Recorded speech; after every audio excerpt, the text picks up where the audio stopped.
बड़े बड़े डॉक्टरों के साथ छोटे छोटे सवाल। हमारे साथ आज मैक्स अस्पताल की senior director laboratory medicine doctor Poonam Das हैं और मैक्स अस्पताल के ही associate director internal medicine doctor Romil Tikoo हैं। डॉक्टर, स्वागत है आपका। बड़े बड़े आप डॉक्टर्स हैं, हम छोटे छोटे सवाल लेकर आए हैं। डॉक्टर टिक्कू, सबसे पहला सवाल मेरा आपसे कि क्या सिर्फ छिलके वाले फल खाने हैं? लोग कह रहे हैं कि सिर्फ छिलके वाले ही फल खाओ। नहीं, आप फल कोई भी खा सकते हैं। आपको सिर्फ सावधानी ये रखनी है कि उसको साफ करना अच्छी तरह से। ठंडे पानी से भी अगर आप साफ करेंगे तो काफी है। अच्छा। और जो पैकेज आता है उसका आप ध्यान रखिए, उसको गार्बेज में डालने के बाद हाथ धो लीजिए, और जो फ्रूट्स वगैरह है उसको अच्छी तरह से धोइए, फ्रिज में रखिए और फिर से हाथ धोइए। ऐसा कुछ नहीं है, आप कोई भी फ्रूट खाइए, बट सफाई आपको रखनी है, ध्यान रखना है कि उसे धोना है बस। और फ्रूट कैसे साफ करना है? सिर्फ पानी से धो लीजिए, साबुन लगाने की जरूरत नहीं है, पानी से अच्छी तरह से आप धो लीजिए, काफी है। अच्छा। खाने पीने से वैसे भी ट्रांसमिट होता नहीं है, बट फिर भी अगर हाथ लग गया हो इन्फेक्टेड पेशेंट का, तो अच्छी तरह से धो ले, वो काफी है। डॉक्टर पूनम, दूध दही की जो बात करते हैं तो वो पैकेट वाला ही खरीदना है? देखिए, पैकेट वाला में आज तक तो हम लोग पैकेट वाला ही यूज करते आ रहे हैं। जिन लोगों के पास डायरेक्ट आ रहा है वो भी ठीक है, पर द कॉन्सेप्ट इज कि आप जो भी चीज घर के अंदर ला रहे हैं, चाहे वो पैकेट वाला दूध है या पैकेट वाला दही है, उसको एक बार नलके में धो लें, ताकि अगर उसमें कोई वायरस है वो धुल जाए। तो ऐसा नहीं है कि दूध के अंदर या दही के अंदर वायरस पाया जाएगा, ऐसा नहीं है। बट आप जो भी सामान बाजार से घर ला रहे हैं, पैकेट वाला नहीं, ऐसा है कि पैकेट वाला नहीं खरीदें, सीधा वाला लें जो खुला दूध मिलता है, वो बेटर है क्या इस वक्त? नहीं, अगर आप ऐसा कुछ नहीं है। आपको सिर्फ अगर पैकेट वाला इजीली अवेलेबल है, जो कि एटलीस्ट बड़े बड़े शहरों में, मेट्रोज में और सब जगह है, उसको आप लेके आएं और आप धो लें और आराम से यूज करें। जो भी चीज आपको अवेलेबल है आज के दिन में, अगर चॉइस है तो मतलब कुछ भी यूज कर सकते हैं दोनों में। हम ये कहना चाह रहे हैं एज डॉक्टर्स कि दूध या दही के अंदर से वायरस नहीं जाएगा। हाँ, जिस चीज में आप उस दूध या दही को ला रहे हैं उसको धो दीजिए। अच्छा, नहीं तो अगर दोनों अवेलेबल, जैसे दही खुली भी अवेलेबल है और पैकेट वाली भी अवेलेबल है, तो ऐसा कोई प्रेफरेंस नहीं है? मैं आपको एक बात बताना चाहूंगी। दो तीन चीजें होती हैं जिसमें बैक्टीरिया वगैरह भी बहुत मल्टीप्लाई कर जाते हैं बहुत जल्दी। और इंडियन सिनेरियो में, हमारे इंडियन घरों में, आप अगर कोरोना वायरस को भी ना लें, मैं ये नहीं कह रही हूं कि वो दही या किसी चीज में मल्टीप्लाई करेगा, बट दही और सैलेड, जो कटा हुआ सैलेड होता है बाहर का या ओपन दही होता है, उसमें हमने देखा है एज लैब पीपल कि उसमें एटलीस्ट बैक्टीरिया जो है वो काफी मल्टीप्लाई कर जाते हैं। अच्छा। तो तभी हम लोगों को कहते हैं कि अगर आप सैलेड घर पे खाइए, क्योंकि वो अच्छा धुला हुआ होता है। और सैलेड कटा हुआ और दही जो है, ओपन दही जो है, गैदरिंग्स में या बाहर, ये अवॉइड ही करिए। तो अगर कोरोना वायरस नहीं है, कोई और बैक्टीरिया होगा, सपोज आपका कोई पेट खराब हो जाए, उससे आपकी इम्यूनिटी कम हो जाएगी, तो कोई वायरस आ जाएगा। बट इंडियन सिनेरियो में ये है, हमने देखा है एज लैब पीपल की दही के प्रोडक्ट्स जो हैं, जैसे शादियों में होते हैं या कहीं बाहर आप जाते हैं, मिलते हैं आपको, या कटा हुआ सैलेड है, इसको आप अवॉइड करिए। ठीक। डॉक्टर टिक्कू, ये जनरल हेल्थ के लिए है, आपके लिए। जी। डॉक्टर टिक्कू, डेंटिस्ट, दांतों में दर्द, ये डेंटिस्ट के पास लोग जाते हैं, तो दांतों का इलाज करवा लें इस टाइम या वेट करें? अगर वेट नहीं कर सकते हो तो क्या करें? देखिए, अभी जो भी मेडिकल इमरजेंसीज है उन्हीं को अपना इलाज कराना चाहिए। जो चीज अभी पोस्टपोन हो सकती है, इमरजेंसी नहीं है, उसे हमें अभी अवॉइड ही करना चाहिए। क्योंकि अगर हम हॉस्पिटल्स, क्लिनिक्स में जाते हैं, वहां पर चांस है कि आपको इन्फेक्शन हो, कोई इन्फेक्टेड पेशेंट हो, तो वैसे ही घर से बाहर अभी नहीं निकलना है अनलेस कोई मेडिकल इमरजेंसी है। और रहा सवाल डेंटल प्रोसीजर्स का, उससे थोड़ा सा रिस्क होता है क्योंकि एरोसॉल्स जनरेट होते हैं। अच्छा। तो डेंटल प्रोसीजर्स तो तभी करने चाहिए एकदम इमरजेंसी हो। और यूजुअली डेंटल इमरजेंसीज उतनी होती नहीं है। कैविटी है, रूट कैनाल है, अभी कोई जरूरत नहीं। अगर आपको दर्द हो रहा है बहुत ज्यादा, तो आप पेन किलर ले सकते हैं डॉक्टर, डेंटिस्ट से बात करने के बाद। या इन्फेक्शन है तो मे बी वो आपको एंटीबायोटिक्स वगैरह दे। क्योंकि देखिए, डेंटिस्ट और ये पल्मोनोलॉजिस्ट जो भी प्रोसीजर्स हम करते हैं ना, जैसे एरोसॉल्स जनरेट होते हैं, उससे रिस्क बहुत ज्यादा बढ़ जाता है। तो आगे जब लॉकडाउन खुलेगा और जब क्लिनिक्स वगैरह शुरू भी होंगे, तो उन्हें पीपीईज वगैरह, सैनिटाइजेशन, सारा क्लिनिक का सामान रखना is a guideline for that. जो फॉलो करनी होगी। Maybe government will tell us कि क्या करना होगा, कैसे अपने आप को बचाना होगा और मरीजों को भी बचाना होगा। मे बी कोई टेस्ट की गाइडलाइंस आ जाए कि उनको टेस्ट करना होगा, तभी उनका प्रोसीजर किया जाए। तो एज ऑफ नाउ तो मैं बोलूंगा कि अगर इमरजेंसी नहीं है तो आप बिल्कुल कुछ मत कीजिए, घर पे बैठिए, टेली कंसल्टेशन कीजिए। अगर डेंटिस्ट से नहीं कर पा रहे हैं तो फिजिशियन से पूछिए, at least for the time being वो आपको कुछ बता देंगे नुस्खा पेन कम करने का, इमरजेंसी मेजर्स के लिए। बहुत ज्यादा जरूरी है ऑब्वियसली फिर तो आपको मेडिकल इमरजेंसी रूम में जाना ही पड़ेगा, हॉस्पिटल हो या क्लिनिक हो। वो भी आप पहले अपने डॉक्टर से बात कर लीजिए सो दैट वो प्रिपेयर्ड हो, तैयार हो, उनका भी सामान वगैरह मास्क हो या पीपी हो वो तैयार हो, अकॉर्डिंगली वो आपको हैंडल करेंगे। But generally as of now hospitals clinics मत जाइए अगर आपको कोई मेजर इमरजेंसी नहीं है। और आप कह रहे हैं कि जब ये खुलेंगे तब भी कुछ ऐसे रूल्स होंगे? हाँ, जब भी ऐसे रूल्स ही होंगे जिसमें पूरी सावधानी बरतनी होगी। देखिए हम ऐसे क्लिनिक्स नहीं खोल सकते अब कि जैसे नॉर्मल रूटीनली पहले हो रहा था। अभी हमें भी सावधानी रखनी होगी, कहीं वहां न फैल जाए। जो वेटिंग एरियाज हैं वहां पर क्या करना होगा, कितनी डिस्टेंस रखनी होगी, मास्क सबके लिए रखने होंगे वेटिंग एरियाज में। खुद जो स्टाफ है, रिसेप्शनिस्ट है, उसको क्या करना होगा, हम डॉक्टर्स को क्या पहनना होगा, कितना रिस्क है, कौन सी ब्रांच के डॉक्टर को ज्यादा रिस्क है। जैसे डेंटिस्ट हैं, पल्मोनोलॉजिस्ट हैं, इंटरनल मेडिसिन फिजिशियंस जो हम हैं, हमें ज्यादा रिस्क होता है कि सर्दी खांसी वाले हमारे पास ज्यादा आते हैं। वैसे ही डेंटिस्ट का भी होता है कि वो ओरल प्रोसीजर्स करते हैं, एरोसॉल जनरेट होते हैं। तो हम लोगों को कुछ गाइडलाइंस होगी जो हमें बताया जाएगा, हम उसको फॉलो करेंगे सो दैट आपकी भी सेफ्टी हो और हेल्थ केयर वर्कर्स की भी सेफ्टी हो। डॉक्टर पूनम, पानी की जहां तक बात करें, गर्मी में भी गर्म पानी ही पीना है? ये हमने लास्ट टाइम भी डिस्कस किया था जी जी, कि छोटी छोटी चीजें हैं। अगर आपका, कई लोगों का थ्रोट जो होता है वो थोड़ा सेंसिटिव होता है ठंडे पानी को लेके। कई लोग बर्फ भी खा जाते हैं और उनके थ्रोट को कुछ नहीं होता है। तो अगर आपका थ्रोट थोड़ा सा सेंसिटिव है और आपको लगता है कि आपके ठंडे पानी से आपका गला खराब होगा, आपकी इम्यूनिटी कम हो जाएगी, फिर आपको मेडिसिन लेनी पड़ेगी, तो आप वार्म वाटर पी लीजिए। मतलब ये छोटी छोटी चीजें हैं जो आप कर सकते हैं। पर यह कहना कि भाई सभी लोगों को वार्म वाटर अच्छा है और वार्म वाटर ही पीते रहें, ऐसा नहीं है। आप इंडिविजुअल अपना देखिए। जैसे कई लोग आते हैं, हमको कहते हैं कि हम गर्मी में भी ठंडा पानी नहीं पीते, हमारे गले में दर्द हो जाती है। आप अवॉइड कीजिए और थोड़ा सा ल्यूक वार्म वाटर पीजिए। तो ये थोड़ी चीजें जो हैं वो आपको अपने बॉडी के बारे में पता है। कई लोगों को कुछ चीज एलर्जी करती है, कई लोगों को कुछ चीज। तो जो आपको लगता है कि आपकी बॉडी के लिए ठीक नहीं है, गले के लिए ठीक नहीं है, उसको अवॉइड करिए। उसकी जगह mild Luke warm water P लीजिए। तो बहुत आप आसानी से कर सकते हैं। पर the point is that you should know your body well. हर व्यक्ति की बॉडी अलग है, हर व्यक्ति के एलर्जीज अलग है, हर व्यक्ति को पता रहता है कि मुझे ये चीज सूट करती है, ये चीज नहीं सूट करती। अगर आपको कुछ चीज नहीं सूट करती तो उसको अवॉइड करिए। उसमें आपका हेल्थ भी ठीक रहेगी, इम्यूनिटी भी ठीक रहेगी। जी जी जी, यही कॉन्सेप्ट है बस। डॉक्टर टिक्कू, बच्चों की जहां तक बात करें तो वो जंक फूड तो वो वाला तो नहीं मिल रहा, बर्गर्स वगैरह, लेकिन ये चिप्स, चॉकलेट्स, ये भी अवॉइड करने हैं बच्चों को देने?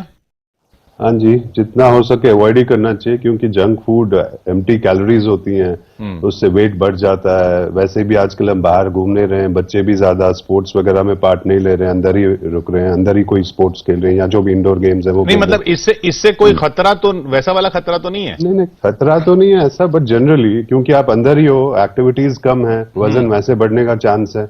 और बच्चों में वजन नहीं बढ़ना चाहिए वैसे भी, और स्पोर्ट्स कम कर रहे हैं, और ये कैलोरीज में कोई न्यूट्रिशन ज्यादा होता नहीं, ऐसी चीजों में ज्यादा फैट और कार्ब्स ही होते हैं, तो वजन बढ़ जाएगा और वही प्रॉब्लम है। और अदरवाइज तो कुछ नहीं है। खा सकते हैं थोड़ा बहुत बीच बीच में, बट ऐसा ज्यादा सेवन इन चीजों का नहीं करना है। ये बात बार बार आ रही है कि भाई लिफ्ट के इस्तेमाल का क्या करें? लिफ्ट का इस्तेमाल बंद कर दें तो लिफ्ट में छूना पड़ता है बटन वगैरह को, दूसरा फिर वो एक एक्सरसाइज नहीं हो रही है तो वो एक कोशिश करें कि लिफ्ट में ना जाएं। ये इसका कोरोना से क्या रिलेशन है? हाँ, तो इसका कोरोना से वही रिलेशन है जो कि आपके दरवाजों के हैंडल्स का है या आपके टेबल का है या कहीं है। ये अच्छा मौका है कि अगर आप तंदुरुस्त हैं और आप सीढ़ियां ले सकते हैं तो अपने आदत बनाइए और आप सीढ़ी लेके ऊपर जाइए। अब हम लोग पहले भी ये डिस्कस कर चुके हैं कि कोरोना वायरस का ये जो वायरस है ये ड्रॉपलेट्स में रहता है। तो कोई इन्फेक्टेड व्यक्ति होगा, उसके ड्रॉपलेट्स से कहीं भी जा सकते हैं ड्रॉपलेट्स। तो वो कहीं हैंडल्स में हो सकते हैं, आपके एलिवेटर्स के बाहर जो बटन्स हैं उसमें हो सकते हैं, अंदर जाएंगे आप, एलिवेटर बंद होगा, आप 3rd या 4th फ्लोर दबाएंगे, उसमें हो सकता है। तो ये जनरल चीज है। बट आई थिंक ये एक बहुत अच्छा टाइम है कि बच्चे स्पेशली और यंग लोग जितना सीढ़ी चढ़ सके अपनी आदत डालिए और सीढ़ी चढ़िए। एलिवेटर्स आप सीनियर सिटीजन्स के लिए रहने दीजिए, या वो लोग जो नहीं सीढ़ी में जा सकते हैं उनके रहिए। बट अदरवाइज हेल्दी है। वैसे भी आपको एक्सरसाइज तो करनी रहे अनलेस अनटिल आपके घर में जिम हो, तो ये भी आसान तरीका है। आप एरोबिक एक्सरसाइज करें, आप 4th या 5th फ्लोर पे पैदल जा रहे हैं आप, दैट्स अ गुड। जैसे रोमिल कह रहे हैं कि आजकल एक्सरसाइज नहीं हो रही क्योंकि सब घर पे हैं, तो ये तो एक अच्छी एक्सरसाइज भी है। ऑल्सो वो जो सरफेस होगा, आपको पता नहीं किसने छुआ है किसने नहीं छुआ है, ड्रॉपलेट है या नहीं है, आप अवॉइड करिए। मैं आजकल हर एलिवेटर अवॉइड कर रही हूं, तो ये एक पर्सनल ओपिनियन है, बट अच्छा है। It's a way of doing an aerobic exercise. अगर आप कर सकते हैं तो आपको अभी नहीं हमेशा करना होगा। आप आदत डालिए।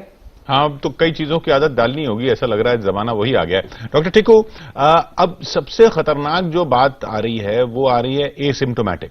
भाई लक्षण, आप सब डॉक्टर्स ने बताया कि भाई खांसी हो, बुखार हो, गले में हो कुछ, तो आप टेस्ट कराइए या आपको थोड़ा सा जाना चाहिए डॉक्टर के पास। अब ये जो लक्षण नहीं है तो भी क्या कोरोना टेस्ट करवाना है? क्योंकि तो सरकार भी कह रही है कि 80% पेशेंट ऐसे जिनमें लक्षण ही नहीं थे। देखिए, सबका टेस्ट तो हो नहीं सकता है, और वैसे भी जो आईसीएमआर की गाइडलाइंस है वहां एसिम्टोमेटिक पेशेंट्स का टेस्ट तो होगा ही नहीं। जो एसिम्टोमेटिक टेस्ट हो रहे हैं अभी, जो पॉजिटिव जो हमें पता चल रहा है, ये कॉन्टैक्ट्स हैं, या तो ट्रैवल हिस्ट्री है या कोई पॉजिटिव केस के कॉन्टैक्ट में थे इसलिए उनका टेस्ट किया गया, और इंसिडेंटली उनको पता चला कि ये सारे एसिम्टो, जैसे 186 लोग परसों थे जो पॉजिटिव पाए गए। देखिए, एसिम्टोमेटिक होने का मतलब है कि कोई लक्षण नहीं है बीमारी का। हाँ। ना फीवर है, ना खांसी है, ना सांस फूल रहा है। अब कैसे पता चले? ये तो साइलेंट स्प्रेडर्स होते हैं। ये वो पॉपुलेशन है जो फैलाती रह जाएगी डिजीज। अब उसके फायदे भी हैं और नुकसान भी हैं। अब आप पूछेंगे कि क्या फायदा हो सकता है बीमारी फैलने से, क्योंकि माइल्ड डिजीज है। अगर 80% माइल्ड है या एसिम्टोमेटिक है, दैट मींस 80% पॉपुलेशन को तो कुछ भी नहीं होगा, होगी नहीं कोई प्रॉब्लम, कॉम्प्लिकेशन नहीं होगी। अब वो किनको होगी कॉम्प्लिकेशन? जो 60 एंड अबव हैं, वो 20% जो बचे हुए हैं जिनको क्रॉनिक मेडिकल प्रॉब्लम्स है, डायबिटीज है, हार्ट डिजीज है, किडनी फेलियर है, लिवर प्रॉब्लम्स है, कैंसर पेशेंट्स है, उनमें होगी। सो उन पे हमें ज्यादा ध्यान देना होगा। इस सब से हमें यह समझ आ रहा है कि अगर 80% माइल्ड है और मेजॉरिटी केसेस हैं 60 के से कम, तो ठीक है, वो तो ठीक हो रहे हैं। तो एल्डरली में ध्यान दीजिए, उनकी गाइडलाइंस अलग होनी चाहिए, ज्यादा स्ट्रिक्ट होनी चाहिए। तो रहा सवाल, और इससे हर्ड इम्यूनिटी भी हो जाएगी। अब जो हर्ड इम्यूनिटी ब्रिटेन में पहले सवाल उठा था कि होने दो, जितने लोगों को हो रहा है धीरे धीरे सब इम्यून हो जाएंगे। अब वो उस टाइम पे शायद नहीं था सही बोलना, क्योंकि कई ज्यादा जाने जा सकती हैं, आगे जाके वैक्सीन आएगी तो maybe will be able to prevent it. मगर एज ऑफ नाउ अगर बहुत ज्यादा लोगों को हो गया है तो एक फायदा यह कि हर्ड इम्यूनिटी हो जाएगी, विदाउट सिम्टम्स उनको इम्यूनिटी हो रही है, ये फायदा है। नुकसान यही है कि जो एसिम्टोमेटिक पेशेंट्स फैलाते जाएंगे, उनमें से जो एल्डरली या हाई रिस्क हैं, अगर उन्हें हुआ तो उनमें कॉम्प्लिकेशंस हो सकती है। शॉर्ट इसका ये एक रक्स है कि जो एल्डरली है उन्हें हमें एकदम अलग रखना है, दूर रखना है, उनकी डबल ज्यादा मेजर्स लेने हैं, स्ट्रिंजेंट रहना है, लॉकडाउन के बाद भी उनके साथ स्ट्रिंजेंट रहना है, फैमिली मेंबर्स को भी उनसे दूर रहना है, मास्क लगाना है, हाथ धोना है। क्योंकि अगर हम ये मान लेते हैं कि एसिम्टोमेटिक पेशेंट्स बहुत ज्यादा है, 80% है कम्युनिटी में, तो हम लोग को, सब यंग लोगों को 50 से कम जो हो गया, हम ठीक भी हो जाएंगे। मे भी कुछ लोगों को प्रॉब्लम्स होंगी, बट हॉस्पिटल्स हैं, डॉक्टर्स हैं, हम ठीक हो जाएंगे, बट कॉम्प्लिकेशंस या मोर्टेलिटी उतनी नहीं होगी। तो एल्डरली, इस टाइम पे फोकस एल्डरली में होना चाहिए। अगर आप एसिम्टोमेटिक की बात कर रहे हो, so focus should be to prevent the 60 and above age group, vulnerable age group जिन्हें मेडिकल प्रॉब्लम्स हैं। फायदे भी हैं सिम्टोमेटिक होने के, जैसे मैं बता रहा हूं, आगे जाके हर्ड इम्यूनिटी में फायदा होगा, और उसका ये मतलब है कि ज्यादा बीमारी खतरनाक है नहीं अगर 80% में सिम्टोमेटिक है। माइल्ड टू मॉडरेट जो ये हैं 80% ठीक है, बट सीवियर जो है 20% जिनमें आईसीयू केयर, वेंटिलेशन वगैरह होगी, उन पे ध्यान देना चाहिए। सो ये है क्रक्स इसका, एसिम्टोमेटिक। तो डॉक्टर पूनम, मैं आपसे भी इस पर राय जानना चाहूंगा। जो डॉक्टर टिक्कू कह रहे हैं कि इसका मतलब ये है कि सबसे ज्यादा इंपॉर्टेंट ये है कि इम्यूनिटी बढ़ाई जाए, क्योंकि अगर लक्षण नहीं है और तब भी आप कोरोना, आपको हो सकता है, हल्का हो सकता है, आप उसके कैरियर हो सकते हैं, लेकिन अगर आपकी इम्यूनिटी है तो आपको कुछ नहीं होने वाला, आपको पता भी नहीं चलने वाला शायद। और आप, हो सकता है खतरा उन लोगों के लिए हो जिनको इम्यूनिटी नहीं है। तो एक तो वो, तो जैसे डॉक्टर टिक्कू ने कहा कि जिनकी उम्र ज्यादा है उनमें इम्यूनिटी कम होने के चांसेस रहते हैं, और बाकी जो हैं उनको अपनी इम्यूनिटी वैसे भी बढ़ानी चाहिए। जी जी, मतलब वो तो एक्चुअली इम्यूनिटी हर चीज के लिए है, सिर्फ कोरोना वायरस के लिए ही नहीं है। मतलब आप हर चीज वो करें जिससे आप हेल्दी रहें। हेल्दी का मतलब है आप इम्यून है, मतलब आपको जितने इन्फेक्शन हैं वो जल्दी नहीं लग सकते। तो आपकी अगर इम्यूनिटी कम है तो वो ऑब्वियसली कोई भी इन्फेक्शन हो सकता है, कि सिर्फ कोरोना ही नहीं है, कोई भी इन्फेक्शन हो सकता है जी। तो आप इम्यूनिटी कैसे बढ़ा सकते हैं? आप हेल्दी रहिए, हेल्दी खाइए, एलिवेटर ना लीजिए, ऊपर से नीचे तक एटलीस्ट स्टेयर्स लीजिए, जंक फूड ना खाएं। अगर आपको कोमॉर्बिडिटीज हैं जैसे हाइपरटेंशन है, डायबिटीज है, आप अपनी दवाई अच्छी तरह लें, अपने आप को तंदुरुस्त रखिए, वही इम्यूनिटी है। ऐसे कोई मैजिक पिल नहीं है कि आप खाएंगे और इम्यूनिटी बेटर हो जाएगी। जितनी भी ये हेल्दी चीजें हैं, इवन आफ्टर अगर आपका ये कोरोना का एपिसोड खत्म भी हो जाता है तब भी आप एक्सरसाइज करते हैं, आप वेट अपना ठीक रखते हैं, आप अपनी दवाइयां ठीक रहते हैं, इस हेल्दी, इन लेमैन्स टर्म्स हेल्दी रहना का मतलब इम्यूनिटी है। ऐसा कुछ चीज मैजिक पिल है नहीं। तो आप अपने आप को हेल्दी रखिए, आप हर चीज वो करिए जिससे आपकी हेल्थ मेंटेन रहे, एंड दैट ऑल्सो इंक्लूड्स कि अगर आपको कोई कोमॉर्बिडिटी है उसकी दवा भी आप सही तरह से लें। जी। तो डॉक्टर, इसी चीज को इम्यूनिटी कहते हैं। और डॉक्टर टिक्कू, इसके साथ ये अपने हेल्दी रखने के अलावा अब ये लोग ये भी धीरे धीरे सीखते जा रहे हैं कि साफ सफाई, तो ये जूते चप्पल भी सैनिटाइज करने हैं डॉक्टर टिक्कू? नहीं, जूते चप्पल कितना आप सैनिटाइज कर लोगे। हाँ, अगर चप्पल है तो आप पैर धो लीजिए घर में जाने से पहले, और जितना हो सके आप बाहर ही रखिए जूते, घरों के अंदर जूते मत ले जाइए। मेरी तो ये पर्सनली मेरा मानना है पहले से ही कि घरों में जूते वैसे भी नहीं जाने चाहिए, घर को साफ रखना चाहिए। चप्पल आप धो लेंगे, जूते तो धो नहीं सकते, आप जूते बाहर ही रखिए। क्योंकि जो स्टडीज हुई हैं हॉस्पिटल्स में अभी रिसेंटली कोविड रिलेटेड, उसमें पता चला है कि जूतों में है इन्फेक्शन, कैरी करता है भाई। अब उससे कितने लोगों को इन्फेक्शन होता है वो मुश्किल है बताना, और वो भी उसकी पॉसिबिलिटी बहुत रिमोट है। बट हाँ, जूता तो है ही गंदा। आप देखिए हर जगह जूता सड़क पे होता है, या इनफेक्ट थूका होगा कोई, कुछ इन्फेक्शन हो तो वो इन्फेक्ट हो सकता है। तो जूतों को आप धो मत लीजिए, बाहर ही रख लीजिए, घर के अंदर मत घुसाइए। चप्पल जो है वो आप धो सकते हैं, हाथ पैर धोने ही होते हैं, उसके साथ चप्पल भी धो लीजिए। बट हाँ, जूते गंदे होते ही हैं यूजुअली, तो उनको वैसे भी घर के अंदर नहीं घुसाना चाहिए। वो वैसे भी एक हाइजीनिक चीज नहीं है करने के लिए। और आजकल के तो बिल्कुल ही मैं बोलूंगा कि जूतों को आप घर के बाहर रख लीजिए, अंदर नहीं ले लीजिए। डॉक्टर पूनम, पालतू जानवरों की जहां तक बात है, कुछ लोग कह रहे हैं कि उनको भी मास्क पहना देते हैं।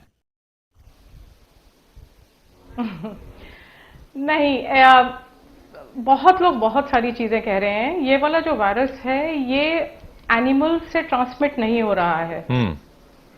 बहुत थोड़े टाइम पहले एक आर्टिकल आया था, मुझे याद नहीं है कौन सी कंट्री का था, कि कोई टाइगर पाया गया था जिसमें कोरोना वायरस है। जी जी।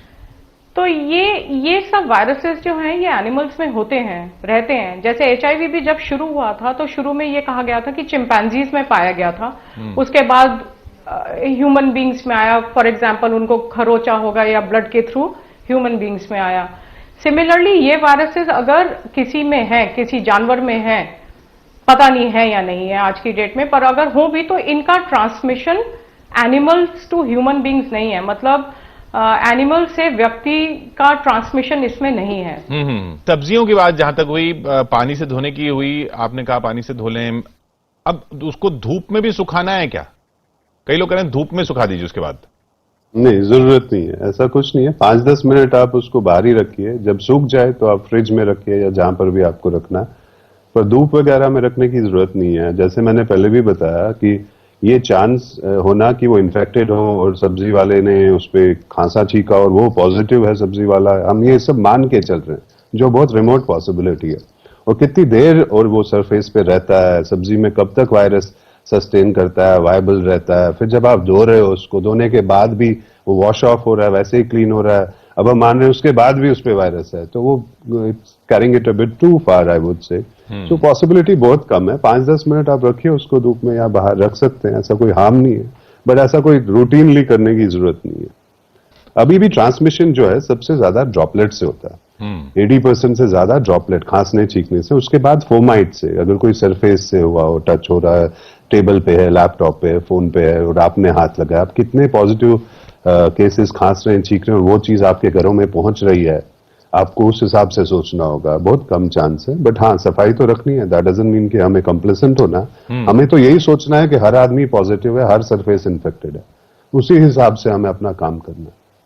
डॉक्टर पूनम, डेंटिस्ट की हमने बात की, अब और कुछ हो तो भी हॉस्पिटल अवॉइड करें डॉक्टर को दिखाना। अब क्या ऐसा हो सकता है कि डॉक्टर को न दिखाना डेंजरस हो जाए किसी भी कंप्लेंट के लिए?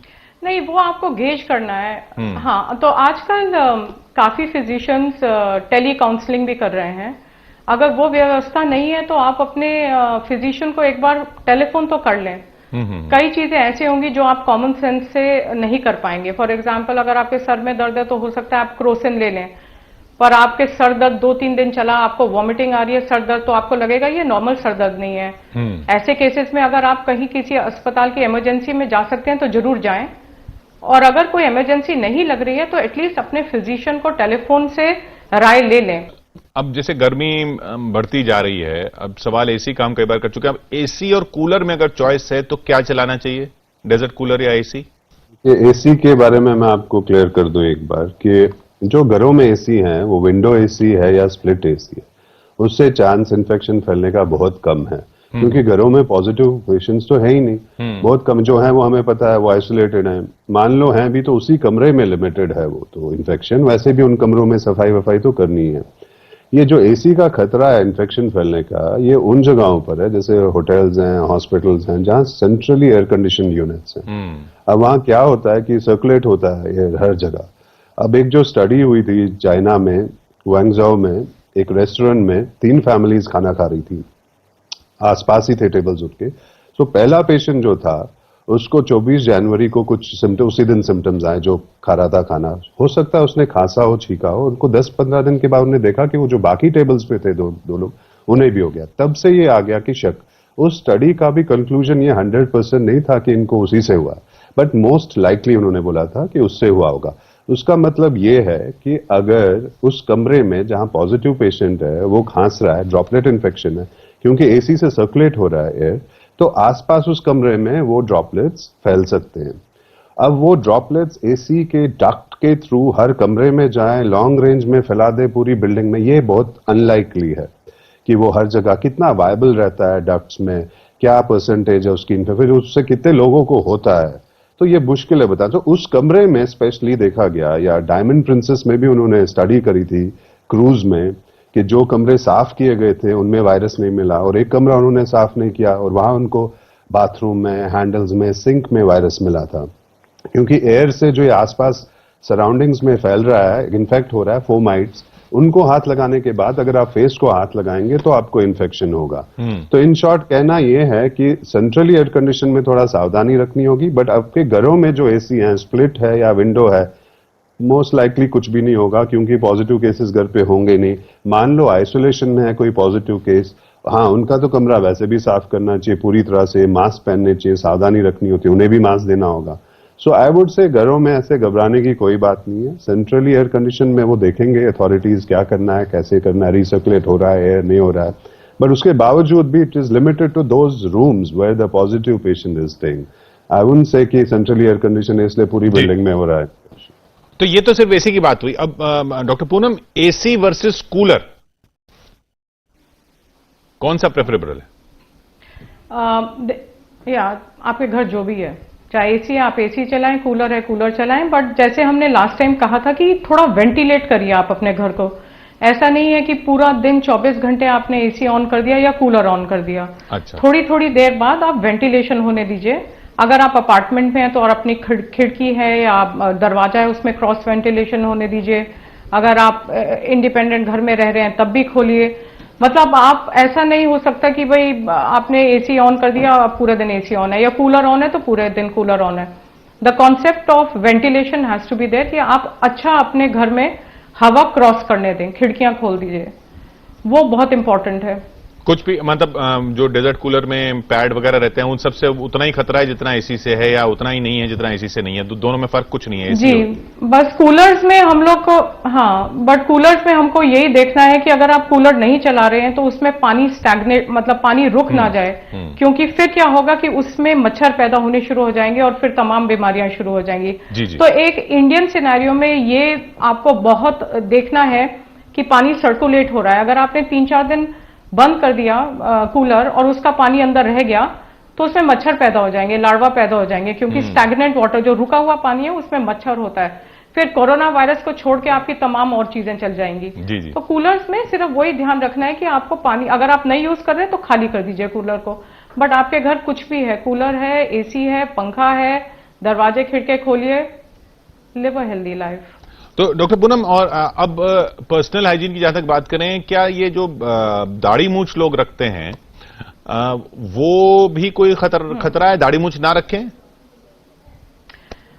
देखिए, एक स्टडी आई थी, इंटरनेशनल स्टडी है, अब मुझे उस कंट्री का नाम याद नहीं है क्योंकि इतनी स्टडीज आ रही हैं, जिसमें ये कहा गया था कि आप प्रेफर करें, आई थिंक यूके में था, आप प्रेफर करें कि अगर आपके कोई रिलीजियस रीजन नहीं है, अगर आपका कोई रिलीजियस रीजन नहीं है, तो आप प्रेफर करिए कि क्लीन शेव रहें। अच्छा। क्योंकि उसके ऊपर आप मास्क पहनेंगे, फिर यू नो, ये अगेन एक सिर्फ एक कॉमन सेंस वाली चीज है। ऐसा नहीं है कि किसी ने प्रूव किया है कि जो लोग की दाढ़ी और मूछ है उसमें कोरोना वायरस ज्यादा होगा। ये सब चीजें कॉमन सेंस हैं और लोग एक दूसरे से शेयर कर रहे हैं। तो अगर आपका रिलीजियस वो नहीं है तो आप कर सकते हैं शेव। बट हाँ, ये कहना कि किसी ने स्टडी की और देखा कि दाढ़ी मूछ में ज्यादा कोरोना वायरस है, वो नहीं है। और अगर रिलीजियस रीजन से रखनी ही पड़ रही हो दाढ़ी मूछ, तो उसको क्या सैनिटाइज करना है या बस वो अपना नहा धो रहे हैं उतना ही बहुत है? सैनिटाइज नहीं, आप जैसे नहा धो रहे हैं, जैसे बाल हैं वैसी दाढ़ी मूछ है। तो अगर आप नहा रहे हैं और बाल में साबुन लगा रहे हैं तो वैसा ही दाढ़ी मूछ है। यू नो, हेड हेयर और फेशियल हेयर तो एक ही है। तो आप कहीं बाहर से आते हैं तो आप अगर नहाना चाहते हैं तो वो सेम चीज करनी पड़ेगी। आप साबुन से नहाइए, उसी में दाढ़ी मूछ है, उसी में सर के बाल। बहुत बहुत शुक्रिया आपका डॉक्टर पूनम और डॉक्टर टिक्कू, हमारे ये छोटे छोटे सवालों के जवाब देने के लिए। हम हर डॉक्टर से यही कहते हैं, आप लोग बहुत बड़े बड़े डॉक्टर्स हैं, लेकिन इस वक्त तो जीवन इन छोटे छोटे सवालों में ही उलझा हुआ है। बहुत बहुत शुक्रिया, और जीवन शायद ऐसे ही रहने वाला है काफी समय तक। बहुत बहुत शुक्रिया आपका डॉक्टर टिक्कू, डॉक्टर दास।